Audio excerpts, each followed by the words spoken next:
Hello friends, నమస్కారం. Welcome to Kabir Shah spoken English classes. Learn spoken English with Kabir. ఈరోజు మనం to plus have plus V3 అంటే అర్థం ఏమిటో తెలుసుకుందాం.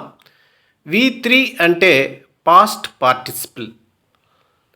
టు ప్లస్ హ్యావ్ ప్లస్ V3కి ఉదాహరణలు to have gone, to have killed, to have done మొదలైన వాటిని మనం ఉదాహరణలుగా చెప్పుకోవచ్చు.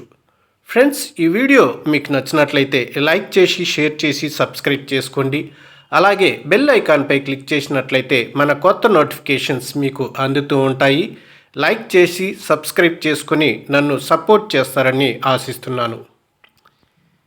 He seems to have done it. ఆ పని అతను చేసినట్టే కనిపిస్తున్నాడు. గతంలో చేసిన పని గురించి అతను ఇప్పుడు ఆ పని చేసినట్లు కనిపిస్తున్నాడు అని చెప్పడానికి టు హ్యావ్ డన్ ఉపయోగిస్తాం.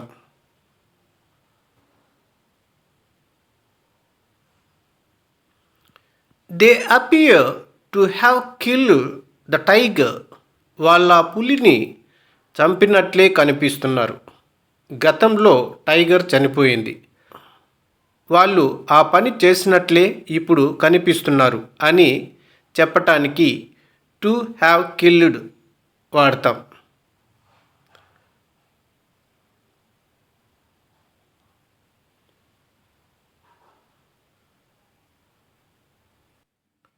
I like to have gone with them.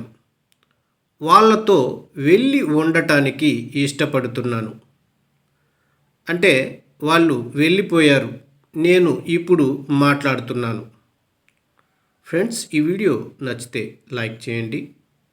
అలాగే సబ్స్క్రైబ్ చేసుకుని నన్ను సపోర్ట్ చేస్తారని ఆశిస్తున్నాను.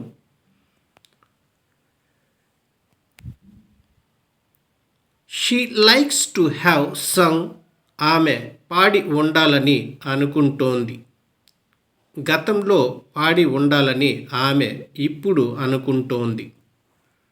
ఫ్రెండ్స్, ఈ వీడియో మీకు నచ్చినట్లయితే లైక్ చేసి, షేర్ చేసి, సబ్స్క్రైబ్ చేసుకోండి. అలాగే బెల్ ఐకాన్పై క్లిక్ చేసినట్లయితే మన కొత్త నోటిఫికేషన్స్ మీకు అందుతూ ఉంటాయి. లైక్ చేయడం మర్చిపోకండి friends. Thank you for watching this video.